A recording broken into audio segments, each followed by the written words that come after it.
Igisirikare cy'Uburusiya cyataye muri yombi itsinda ry'abasore bageze ku 10 bakurikiranyweho icyaha cyo guhitana abayobozi babiri mu gace ka Kherson. Abakaba ari abayobozi batowe na Perezida Vladimir Putin bagombaga gufasha umuyobozi mukuru w'aka karere ka Kherson. Aya akaba ari amakuru yashyizwe hanze yari yaragizwe ibanga agashyirwa hanze n'igitangazamakuru Ukrainian Prava avuga neza ko ari abayobozi babiri biciwe mu gace ka Kherson ubwo hitegurwaga umuhango wo kuba Perezida Vladimir Putin agomba kwemeza ku mugaragaro ko utudurere tugeze kuri tune Kherson, Zaporizhzhia, Donetsk na Luhansk tugiye ku butaka bw'Uburusiya muri rusange. Iki gitangazamakuru Ukrainian Prava kivuga neza ko aba bayobozi bishwe mu ijoro ryari buke Perezida Vladimir Putin yemeza neza ko tuduce tumaze kuva ku ruhande rw'igihugu cya Ukraine tugiye ku ruhande rw'igihugu cy'Uburusiya bitewe n'uko amatora yari yamaze kugaragara ko abaturage bo muri utu turere bari bamaze gutora ko biyomeye ku ruhande rwa Ukraine bakaba bagiye ku ruhande rw'Uburusiya. Aba bayobozi ngo bishwe mu ijoro ngo baje kwicwa barashwe ariko biza kugirwa ibanga kugira ngo hatagira ikintu kiza guhindura amatora ndetse no mu munsi wa Perezida Vladimir Putin, kubera ko byari bizwi neza ko haramutse hatangajwe urupfu rw'aba bayobozi bageze kuri babiri bishobora kuba byaza guteza ikibazo. Nk'uko iki gitangazamakuru gikomeza kibivuga, bivugwa neza ko aba bayobozi bishwe ari abayobozi babiri bungirije umuyobozi mukuru w'aka karere ka Kherson, ariko bikaba bitangazwa neza ko urupfu rw'aba bayobozi rushobora kuba rwarakozwe ku kagambane ka bamwe mu bayobozi bari n'ubundi muri guverinoma igomba kuyobora tuno turere, ariko bikaba bitaramenyekana neza ngo inzego z'ubutasi z'igisirikare cy'Uburusiya zikaba zikomeje iperereza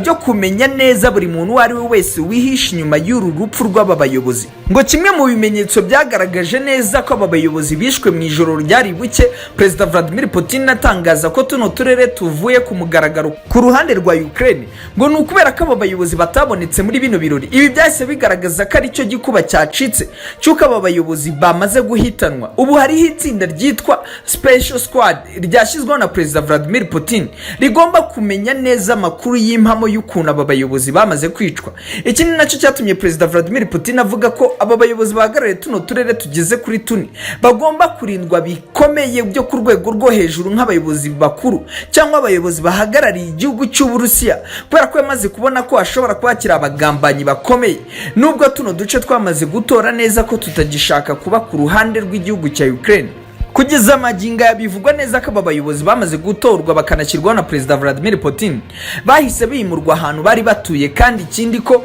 hahise hatangira gukorwa ibisirikare muri utu turere kigomba no kuzajyamo abenegihugu benshi cyane, kubera ko byamaze kugaragara ko n'ubundi abasirikare b'Uburusiya nyirizina bavuye mu Burusiya bo bagomba gutangira kugaba ibindi bitero mu tundi duce ndetse n'utundi turere kugira ngo natwe dukomeze kujya ku ruhande rw'Uburusiya. Ni mu gihe kandi dukomereje ku yandi makuru muri utu turere n'ubundi bivugwa neza ko hari uduce tumwe na tumwe dukomeje kugenda tubamo imyigaragambyo mu buryo bw'ibanga, abaturage bagaragaza neza ko batishimiye kuba barayobowe bakaba baragiye ku ruhande rw'Uburusiya. Amakuru dukesha igitangazamakuru Interfax News avuga ko hari imyigaragambyo iri kuba mu buryo busa nk'aho ari ibanga, gusa ibitangazamakuru bitandukanye bikanga kubivugaho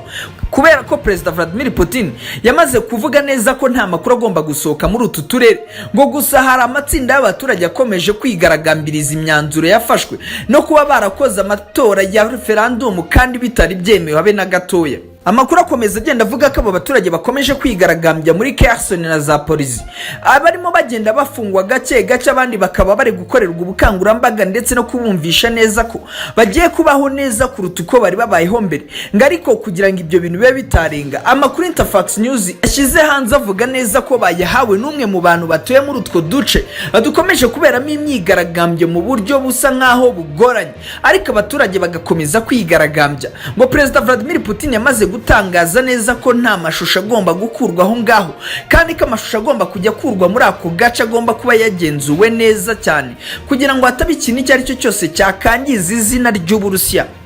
Gusa n'ubundi abasesenguzi bo bavuga neza ko byanze bikunze n'ubundi imyigaragambyo itaza kubura n'ubundi muri utwo duce, gusa ahubwo amahirwe menshi akaba ashobora kuba abo bari kwigaragambya bashobora kuba ari bamwe boherejwe na Perezida Volodymyr Zelensky cyangwa bashobora kuba bakorana hafi nawe bamusaba neza ko bagomba kujya mu baturage bakabumvisha ko bagiye gufatwa nabi n'ubutegetsi bwa Perezida Vladimir Putin kuruta uko bari babayeho. Akaba ari byo bishobora kuba bituma batangiye kugira ubwoba bwo hejuru bakajya mu mihanda bigaragambya. Bivuga neza ko umubare w'abatangiye kwigaragambya utarazamuka hejuru kugira ngo ibintu bibe byadogera bigere naho ibitangazamakuru byinshi bibyandika, ariko ngo hari amahirwe ashobora yuko ibi bishobora kuzazamuka mu gihe Perezida Vladimir Putin ataba abonye uburyo bwiza bwo guhosha aya makimbirane ndetse n'iyi myigaragambyo. Ngo gusa ngo umukoro munini ufite abayobozi batowe na Perezida Vladimir Putin kuba bakumvisha abaturage neza ko nta kibazo gihari kandi ko ubuzima bwabo bugiye gukomeza nk'ubusanzwe, bagakomeza guhahirana n'abaturage bo mu tundi turere ndetse no mu Burusiya muri rusange.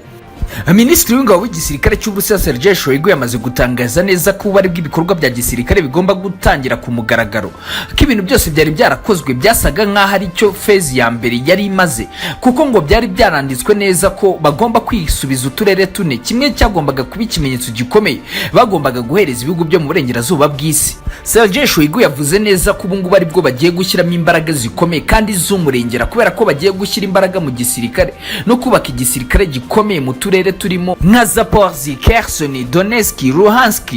Severodonetsk, Mariupol ndetse n'utundi duce tugiye dutandukanye, cyane cyane ko yamaze kubibona neza ko abaturage bo muri utu turere bafite ubushake bukomeye bwo kuba bajya mu gisirikare ndetse no kwiyandikisha gufasha igisirikare cy'Uburusiya, kubera ko ngo byamaze kugaragara ko nta bushake habe na buto bagifite. Sergei Shoigu yamaze kuvuga neza ko noneho ibitero bikomeye bya nyamugigima aribwo bitangiye kugabwa, kandi ko aribwo bagiye gusenya ibirindiro byinshi bifatika by'igisirikare cya Ukraine ndetse n'umuryango wa OTAN. Sergei Shoigu yamaze kuvuga ko supply line igomba kubakwa neza, uburyo intwaro zigomba kujya zoherezwa zivuye i Moscow zigera ku butaka bwa Ukraine, cyane cyane muri utu turere mbere yuko hatangira kubaka inganda zizaza zicura intwaro zikomeye kirimbuzi. Sergei Shoigu kandi yashimangiye amakuru avuga neza ko igisirikare cy'Uburusiya n'ubundi cyamaze kugeza ibitwaro kirimbuzi ku butaka bwa Ukraine mu rwego rwo kwitegura neza ko isaha iyo ari yo yose igisirikare cya NATO gishobora kuba cyakoresha imbaraga z'umurengera, nabo bashobora kuba bazikoresha, kubera ko noneho utu turere ubu tutakiri ku ruhande rw'igisirikare cya Ukraine. Sergei Shoigu kandi yavuze ko indege z'intambara nshyashya z'ubwoko butarashyirwa ku isoko zatangiye gukorwa, zigiye koherezwa ku kibuga cy'imirwano ku butaka bwa Ukraine ku itegeko rya Perezida Vladimir Putin. Adukotinze amagambo yavuzwe na Sergei Shoigu mu kinyamakuru Interfax News, yagize ati: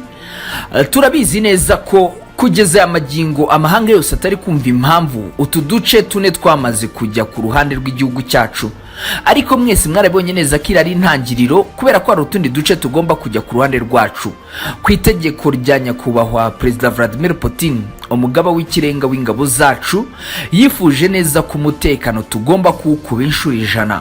kandi tukawushyira mu bikorwa, ntihagire umuturage wo muri aka karere k'Uburusiya uzagira ikibazo kuri ubu butaka. Rero niyo mpamvu natwe indege nshyashya zo mu bwoko bwa MiG-32 zifite ikoranabuhanga ryo ku rwego rwo hejuru tugomba kuzazizana no ku butaka.